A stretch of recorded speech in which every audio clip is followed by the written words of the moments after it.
ನಮಸ್ತೆ ಅಮ್ಮ. ನಮಸ್ತೆ. ಈಗ ತ್ರಿವಿಕ್ರಮ್ ಅವರು ಕೂಡ ಟಾಪ್ 6 ಕಂಟೆಸ್ಟೆಂಟ್ ಅಲ್ಲಿ ಅವರು ಒಬ್ಬರಾಗಿದ್ದಾರೆ. ಸೊ ಎಷ್ಟು ಖುಷಿ ಇದೆ. ಅವರು ಯಾವಾಗಲೂ ಹೇಳ್ತಾ ಇರ್ತಾರೆ ತನ್ನ ತಾಯಿ ಎಷ್ಟು ಕಷ್ಟಪಟ್ಟು ಸಾಕಿದ್ದಾರೆ ನಮ್ಮನ್ನು ಅನ್ನೋದ್ರಿಂದ ಹಿಡಿದು ಪ್ರತಿಯೊಂದು ವಿಚಾರನೂ ಕೂಡ ಹೇಳ್ತಾ ಇದ್ದಾರೆ.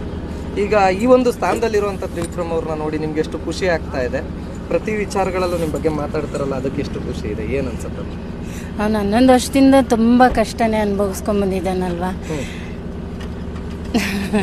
ಹಂಗಾಗಿ ಇದೊಂದು ಒಳ್ಳೆ ಇದರಿಂದ ಒಂದು ಒಳ್ಳೆ ಚಾನ್ಸ್ ಸಿಕ್ಕಿತು.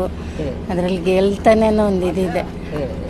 ಏಕೆಂದರೆ ಅಷ್ಟು ಪ್ರಾಮಾಣಿಕವಾಗಿ ಈಗ ಅವ್ರಿಗಿರುವಂಥ ಒಂದು ಘಟಾನುಘಟಗಳಲ್ಲಿ ತ್ರಿವಿಕ್ರಮ್ ಅವರು ಕೂಡ ಒಬ್ಬರು. ಅಷ್ಟು ಎನರ್ಜೆಟಿಕ್ ಆಗಿದ್ರು ಕೂಡ ಯಾರ ಹತ್ರನೂ ಗಲಾಟೆ ಮಾಡ್ಕೊಳ್ಳದೆ, ಯಾರ ಹತ್ರ ಎಷ್ಟು ಮಾತಾಡಬೇಕು, ಯಾರ ಹತ್ರ ಹೆಂಗೆ ಮಾತಾಡಬೇಕು ಅದೇ ಥರದಲ್ಲೇ ಹೋಗ್ತಾ ಇರ್ತಕ್ಕಂಥದ್ದು ಇನ್ನೊಂದು ವಿಶೇಷ.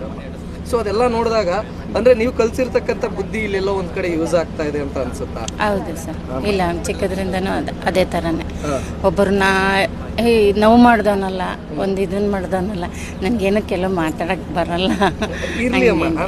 ಈಗ ಓಕೆ, ಟಾಪ್ 5 ಕಂಟೆಸ್ಟೆಂಟು ಈಗ ಲಾಸ್ಟ್ ಫಿನಾಲೆ ಅಂತ ಬಂದಿದೆ. ತ್ರಿವಿಕ್ರಮ್ ಅವ್ರಿಗೆ ಆಲ್ ದಿ ಬೆಸ್ಟ್ ಹೇಳಿ, ಜನಗಳಿಗೆ ಏನು ಹೇಳಿಕ್ಕೆ ಇಷ್ಟಪಡ್ತೀರಿ? ಜನಗಳ್ದೇ ನನಗೆ ಮೇಯ್ನ್ ಇರೋದು. ಅವ್ರಗಳ ಆಶೀರ್ವಾದ ನನಗೆ ಬೇಕಾಗಿದ್ದೆ. ಅದು ಜನಗಳಿಲ್ದಲೇ ನಾವೇನಿಲ್ಲ, ಅವರೇ ಮೇಯ್ನ್ ಬೇಕಾಗಿರೋದು.